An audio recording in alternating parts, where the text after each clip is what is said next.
Good afternoon and welcome to Finding the Plot. My name is Sebastian Whittington-Smythe. And so it finally had to happen. Drakengard 2. My most requested endeavour and my sauciest nemesis. Finally, it comes to pass. However, before I begin, I should point out that this game did pose something of a challenge to me before I even began. Should I consider it as a continuation of my interpretation of Drakengard 1 or treat it as something completely different? I chose the latter chiefly because I have always tried to consider games as standalone entities. We need to look at what the game itself is telling us, not its expanded universe. That being said, a lot of the key plot points in the game do hinge on having knowledge of Drakengard 1, and so I will refer to those as we go forward, because they will help us to understand the game's story, if not necessarily its message. Not least because while both games share Sawako Notori as a writer, Taro Yoko, the co-writer and director of Drakengard 1 and 3, is not present for this game, and so whatever the creative vision was behind Drakengard 1, it is no longer entirely present in the second. Similarly, I will not be referring to Drakengard 3. I've never played it and I don't know that much about it. In fact, I've actively tried to avoid it to preserve my integrity while looking at this game. And so while it may or may not retcon events of Drakengards 1 and 2, in 2005 it wasn't even a grape in the wine of Square Enix's business plan. Speaking of wine, due to the pressure and anticipation of this episode, I'm going to do this one entirely sober. Foolish humans. Dragons.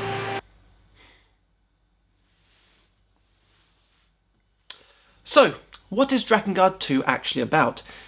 Is it deep-voiced girls? Paedophilia? Incest?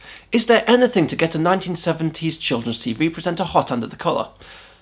No, not really. It's actually a game about free will, about moderate thinking and tolerance, all set on the backdrop of dragons, religious knights, and trying to kill gods. So, sit back, relax, grab some acceptance juice, as we find the plot of Drakengard 2.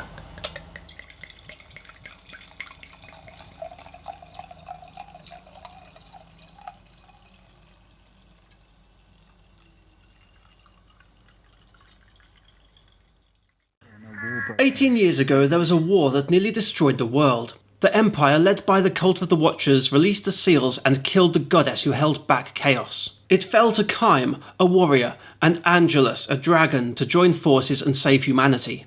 Angelus became the goddess, and a sect of knights have been created to protect the seals, and now a young man has joined the knights accompanied by a dragon.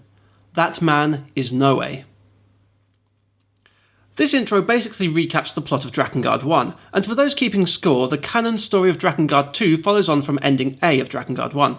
The abridged story of Drakengard 1 is that the destruction of the world is held at bay by seals, which bind a goddess who is imbued with the power to hold back the chaos that would allow the destruction of mankind. When Kaim's sister Furiae, the goddess, died, all manner of crazy things happened. Angelus, Kaim's pact dragon, became the goddess and was able to seal away chaos. In Drakengard 1, there were 3 seals containing the goddess. In Drakengard 2, Angelus is subdued by 5 seals. That sets a scene, and so on with the story. Noe is about to take part in a duel to assess his training and progress in all things knightly. He's with his friend and superior, Eris, who is assisting his preparations. He's heckled by another knight who resents how easily he got into the knights, and that the hierarch, a religious leader type, calls him a saviour. First, our former general plucks Dragonchild here out of the wilderness, then the hierarch calls him a saviour. This boy gets on my nerves. Now, just so I don't derail the story every time they mention it, Noe is called a saviour a lot. A savior. Our savior. If the savior has... Some savior you are, traitor. Then you must be the promised saviour. And in the early stages of the game, it's made quite clear that the ecclesial side of the knights thinks that Noe is their saviour, to the point that I'm tempted to parallel him with the anticipated second coming of Jesus. And similarly to Jesus, his arrival upsets the somewhat corrupt man at the head of the knights, General Gizmor. This is given additional weight by the point that Noe, according to the internet, is an Arabic name meaning born of light, which doesn't get much more holy sounding than that. And the dragon he rides, named Legna, is actually angel backwards. Noe and his heckler scuffle, and Noe wins with ease. This frees him up to head to his duel, where Gizmor, who sounds far too much like Patrick Stewart doing an impression of Jeremy Irons for my liking, decides this. Harold is the savior. I don't think these knights are a match for you. General Gizmor, you were to be my opponent, I'm honoured. When suitably impressed, he sends in a squad of senior knights. Apparently it's an honour. General Gizmo, excuse my impertinence, but Noe has just joined the Knights. Is it fair to make him face such opposition? I'm giving him a chance to prove himself. It is an honor. This is what Auror would have wanted for his son. Now, I'm not sure if you're picking up on his subtleties, but Gizmo is quite possibly trying to stitch Noe up. Of course, Noe wins, and Gizmo thanks the priests for attending the ceremony, and renews his vow to protect the goddess seals. Again, note the religious aspect. It's an order of knights who protect the goddess. Noe is congratulated by Hierarch Sere, who hasn't aged in the 18 years since the first game, because of his pact from Drakengard 1. They reminisce about General Auror, the man who adopted and raised Noe. Sere says, Has it already been 3 years? Along with Auror, we lost many brave friends that day. Thanks to him, we have you, our saviour. And Noe replies that he is uncomfortable with his role as saviour. Sere mentions that Auror and the original Hierarch died 3 years previously, and that perhaps Noe is a saviour, perhaps not. Either way, he's duty-bound to ensure that Auror didn't die in vain.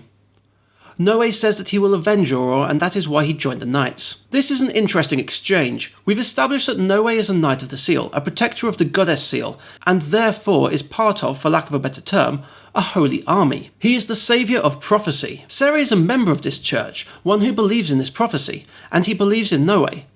They both want the same thing, for Noe to live up to this prophecy, but for different reasons. Sere wants Noe to do it because he believes, while Noe is going along with it for his own reason. Revenge. Their ends are the same, but the reasons are very different. Noe wasn't born into this religion, and he hasn't bought into it either. He is simply moving in the same direction at this time. So what connection does he have other than his adoptive father, Auror? The game never explicitly states how old Noe was when he was adopted, but he remembers life before it quite vividly, so he can't have been that young. Moving on, a bunch of monsters attack one of the districts, and Noe is sent out to stop them along with the knights. We get this cool video introducing Legna.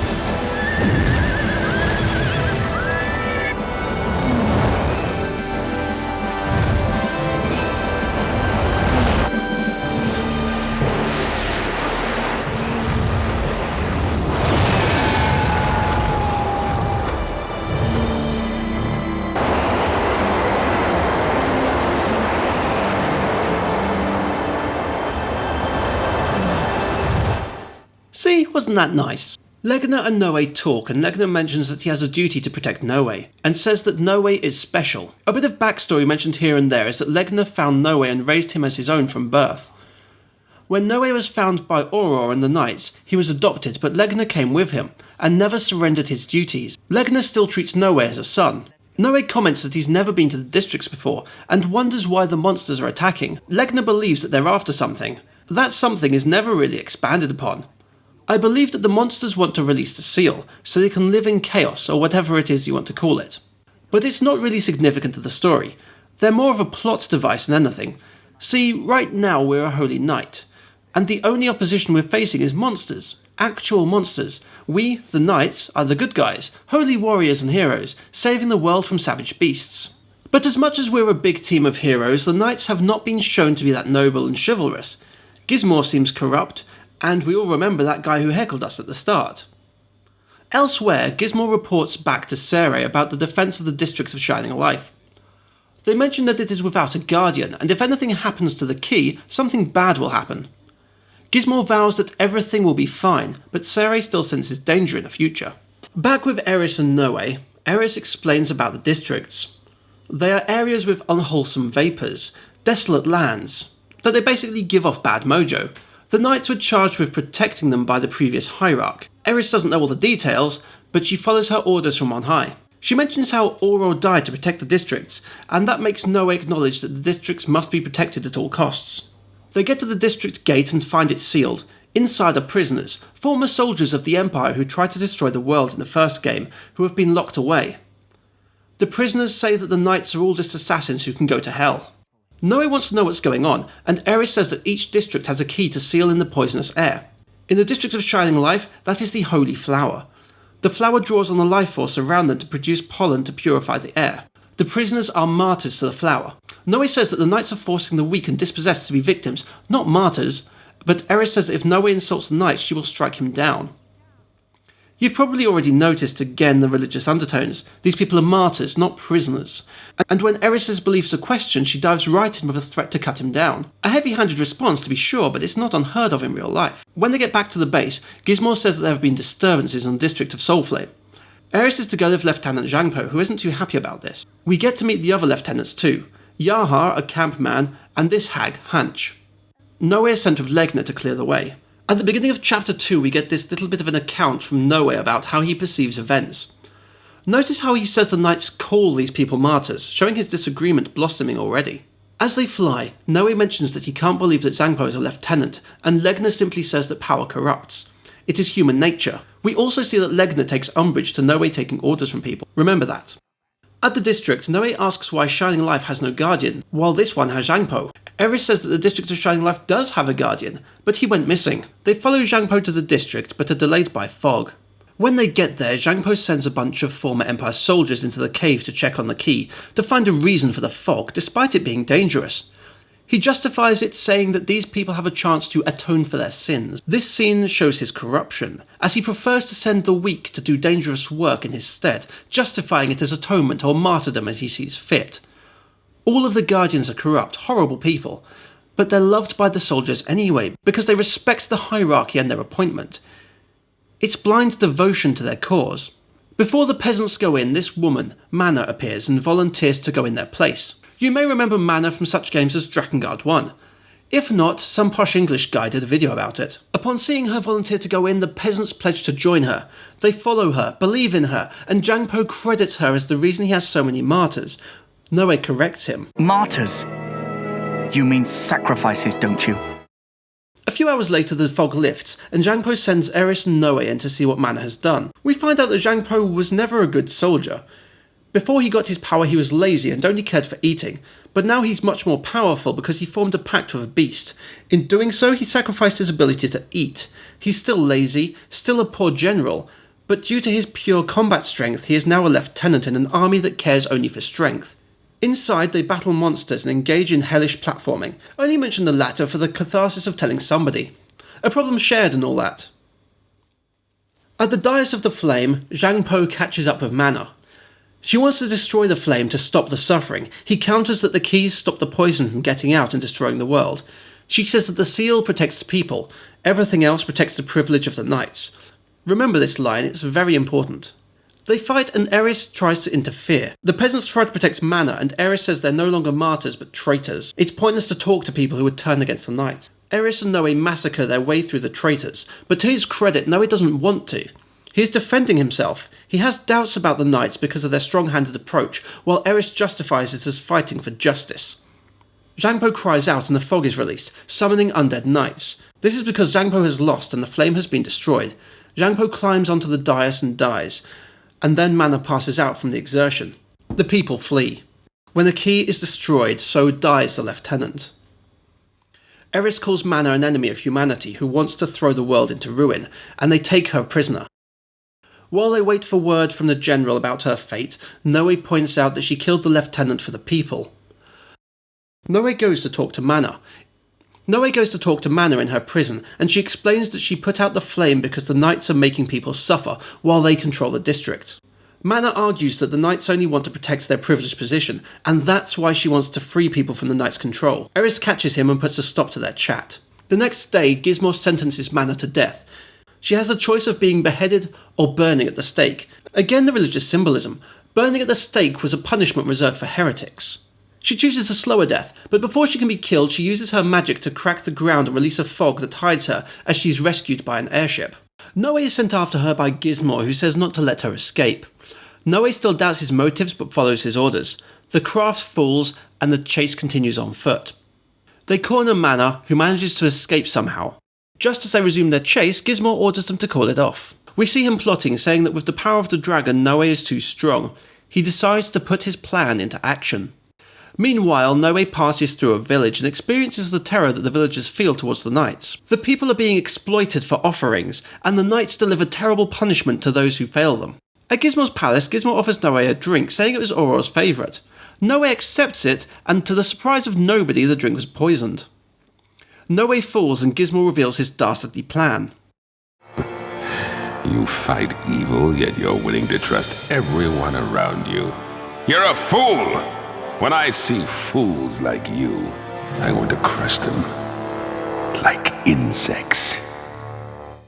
At this point, Noe's inner power is activated and he strikes at Gizmo.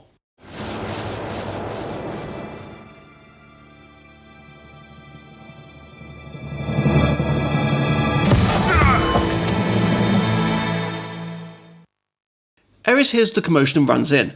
Noe doesn't explain what happened, presumably because she is so blinded by her devotion that she would side with Gizmo. Instead, he escapes. He notes that he would have killed Gizmo if Eris hadn't come in. He urges the knights to stop fighting as they say things like, Some savior you are, traitor. Beg for forgiveness from General Gizmo. This highlights how quickly people can turn when their beliefs are challenged, regardless of the reason. Noe was a saviour until he challenged the beliefs of those he was supposed to save, till he defended himself from the corrupt leaders. Martin Luther became a heretic when he challenged the corruption at the heart of the Catholic Church. Granted, he didn't turn into a glowing superhuman and stab the Pope, but he may as well have if you will allow some hyperbole. Noe was the saviour. Now he's a traitor to be cut down like the rest, because they blindly followed Gizmo's vision. He catches up with Legna and escapes. They go on the run and Angelus awakens because of the weakening seal and calls the Kime. As they flee, Legna evolves his body. He cites this as being down to the blood memory of the dragons. Essentially, in times of need, he is able to call on the power of his ancestors to become stronger. This blood memory stuff is kind of important for later. They return to the place where they used to live, in order to hide from the Knights' forces. They reminisce about their time in the valley, how Legna looked after and raised Noe, and Noe says he used to think that he'd grow up to be a dragon. When they get to their old home, Gizmo is waiting. Cornered, Noe has no choice but to fight his way out. Suddenly, a door opens and Mana is waiting for Noe. She leads him on an escape. As they escape, Mana falls off the cliff that crumbles under her feet, but Legna helps Noe catch her. At Mana's hideout, she makes her intentions known to destroy the next key. Noe asks to go with her to see the truth of what's happening. So now the game enters its second act. In the first, Noe is new to the Knights and is being shown their beliefs, and compelled to follow them as the saviour, but he sees their flaws. The second act sees Noe of Mana as she shows him her beliefs, and argues against the Knights. She shows him how they have dried up the water sources in the village, turning it into a desert, and costing many people their lives. She is trying to win him over to follow her cause, not theirs. But what is her cause? I'll address it in detail later on. For now, let's follow their journey. During their travels, he asks why Mana fights, and she says it's for peace and equality for all. Noe remarks that he envies that she has something to believe in. Perhaps because Noe, being raised by a dragon and only recently seeing human affairs, is free of belief in the traditional sense. Perhaps he feels it would be easier to have something to blindly follow as opposed to having the burden of free thinking, of being seen as a traitor and heretic. On the way to the Aqua Key, they realise that it is the key itself that is absorbing the water at the behest of the Knights.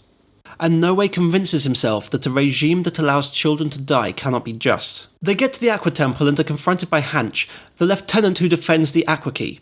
She has formed a pact that has taken all of her pride, and so she hates herself. She is the one who concocted the poison that Noe drank. They battle, and with her defeat, water returns to the village. Mana says that the next key is at the District of Precious Light, but she wants to go somewhere else first. Eris shows up and she is not amused. She can't believe that Noe is doing this of his own accord, and thinks that Mana must be brainwashing him. And in doing so, Eris pretty much states that free will is impossible. Noe says that he is doing it of his own accord, and right now he needs answers. All he knows for sure is that he cannot go back to the Knights of the Seal. This is further evidence that he is not fully committed to Mana's way of thinking. He wants answers, has not committed yet. He says goodbye to Eris, who wonders why he is committing such acts. Next, we see villagers discussing how the Knights were dependable under Auror. Does this mean that Auror didn't sacrifice people? How did he overcome the PR challenges that the Knights face? Or was he actually sneaky, performing sacrifices in secret? Our heroes go to the village of Stone because Mana wants to know about another deserter from the Knights, perhaps to recruit him into her task force. She asks their contact and he mentions the masked man, and after a quest he tells them where he last saw the man, the city of Rust. There they search for the masked man and encounter bounty hunters who are looking for him as well. They eventually get cornered and the masked man appears to help them escape. He's super chilled out and has a great voice. Just because you can't make any friends doesn't mean you should take it out on the rest of us. He flashes the guys and scares them off with his mighty manhood. They even call him a monster. I bet the girls love him. Actually, what he has is a massive gash on his chest, as seen here. That's a bit of a spoiler, but I'll tell you about it later. He then reveals his mask to reveal a white-haired slab of man with some scars. It turns out that he's Uruk, a soldier who served under General Auror, Noe's not dad, and someone who was close to young Noe. After introductions, Mana asks him for information about the districts, and Uruk says that he doesn't know much, but right now they need to escape the town, especially because a one-eyed man with a huge sword is hanging about looking for a fight, and he says that battling him would make the fight with the bounty hunters seem like a walk in the park. They then get attacked again, and just as it looks like they're cornered, the one-eyed man in question, Kaim, shows up.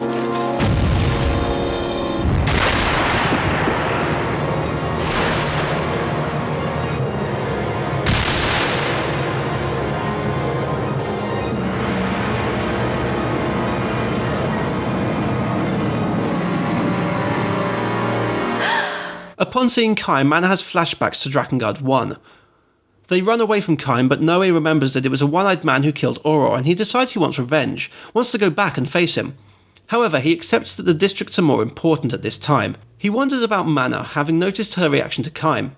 Also, it's worth noting that right now Noe doesn't know that Kaim is Kaim. He thinks he's a generic one-eyed man with a big sword.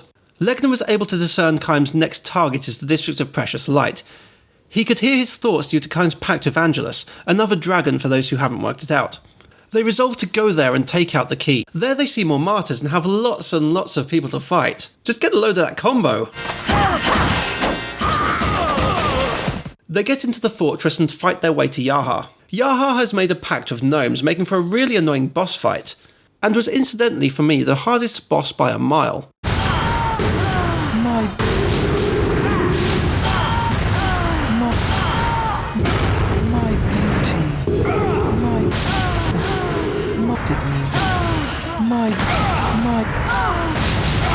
My beauty. It is my sin.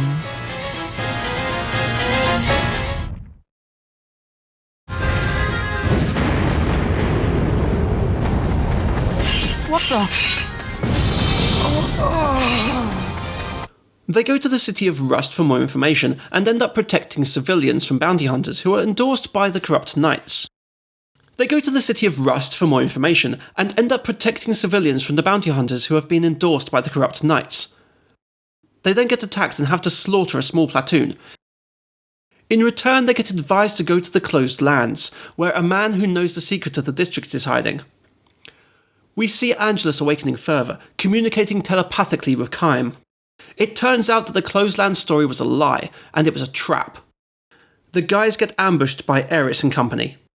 After Noe kills many people, Kaim shows up, and Noe learns his identity. Noe is shocked that this one-eyed man, this murderer, is the hero who saved the world 18 years ago. Mana is still freaking out about Kaim, so they run away, but Eris catches up and reveals Mana's past from Drakengard 1. So for those not in the know, or who haven't watched my Drakengard 1 video, and shame on you if you haven't, Mana as a child was controlled by the Watchers, a set of gods who want to destroy the world. It was her who led the Empire to the destruction of the seals in the first game, and the near destruction of the world. With this in mind, Eris is right to be skeptical of Mana. She's doing exactly what she did before, and everybody knows how well that went the last time. With this news, Noe is torn. Mana was a dangerous person, a person who has nearly destroyed the world once before. He is unsure if perhaps the knights are right, or if Mana still has some integrity. Legna just tells Noe to kill everyone, and he shoots the airship down. They need to go to hide and rest. The truth of the past and the reality of the future are not always easy to reconcile. Farewell. This is another line from Legna that foreshadows future events of the game, while also summing up their current situation, or at least Noe's emotional one, quite succinctly. At a resting place, Mana explains that Kaim let her live, and showed her to reflect on and atone for her past sins, due to the horrors that she caused. She says that she isn't merely trying to atone for her sins, but she's trying to make the world a better place, and then she leaves to continue the mission by herself. Uruk says that he's going to the District of Shining Life, and asks Noe to come with him, and Noe says okay because he honestly has nothing better to do anymore. Noe wonders if the Guardian has returned to the district, saying that when he was there before there was no Guardian. If he's returned, then they can destroy the district. When they arrive, Kaim is there, killing everyone, and he has Mana in his grasp. Uruk squares up to fight him, saying he's been expecting this. Does he know something that we don't? Kaim pushes Mana away and the soldiers capture her. Noe goes after the soldiers while Yurik and Kaim fight. The captors escape on an airship, and then Yurik shows up saying he lost track of Kaim.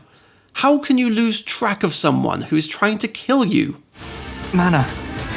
Mana. Do do do do do. Mana. Mana. Do do do do. Mana. Mana. Do do do do do do do do do do do do do do. They plan to save Mana, with Noe feeling guilty about leaving her to fend for herself. We'll save her. Good boy. Good boy. And that, ladies and gentlemen, is how you emasculate the dragon-powered saviour of the world. They pursue the airship, careful not to let it get damaged, and it leads them to the Grand Shrine. There, Noe doesn't find Mana, but he does run into General Gizmo. Gizmo mentions that Yurik is immortal, and says he'll spend eternity in a cell. He threatens to kill Noe, so they fight. Noe is able to defeat Gizmo, who falls to his knees and curses the power of the Dragon Child. He then runs, escapes, saying that when the clock strikes 10, Mana will be executed. He challenges Noe to save her. They succeed and decide to go to the District of Shining Life. When they get there, the gate to the shrine is open. At the Life Dais, they find Kaim. There, Yurik is outed as the guardian of the Key of Shining Life. He says that he wanted to tell them himself, but it's true. He's not so nice, he's a coward. Auror saved him, but Yurik left Auror to die. He fled the battle. Wounded, he made a pact with a Reaper and survived. But in return, he lost his mortality. Yurik tells Noe how to kill him. Noe, I'll give you a tip. When I die here, the Reaper enters my body and resurrects me. When the Reaper is in my body, that's when I can truly die. You get it, Noe? I'm counting on you. Don't miss it. No. Noe refuses to do this though, and instead decides to take on Kaim. This is quite interesting because Noe is friends with Yurik, so destroying him is difficult, yet one would imagine that Mana, for the sake of her belief, would not hesitate. Noe is still on the fence about what is right. He wants to save people to make the world a better place, but not at the expense of others. They fight, and Noe is victorious, but Kaim is still alive, still conscious. He takes a pot shot at Noe, and Yurik dives in to save him. Mortally wounded, the Reaper enters his body. Kaim takes the opportunity to run both him and the Reaper through, as per the instructions, sealing Yurik's fate. But in his final act, Yurik shoves Kaim off the dais, saving Mana and Noe for the moment. Yurik says that he has lived long enough to atone for his sins and then dies, and with it, the key is destroyed. Legna says that he received a message of where to go in the District of Heavenly Time to destroy the final key, so they make their way there. Presumably, he intercepted Kaim's thoughts. We see some soldiers being shaken by the tremors caused by the seal's destruction. The seals are struggling to contain the chaos. But that's enough waffling from me. I'm going to take a little break, so be sure to join me next week for part 2, as we find out what happens when the final seal is broken, and also find out the truth behind the game's endings. Until then, stay saucy.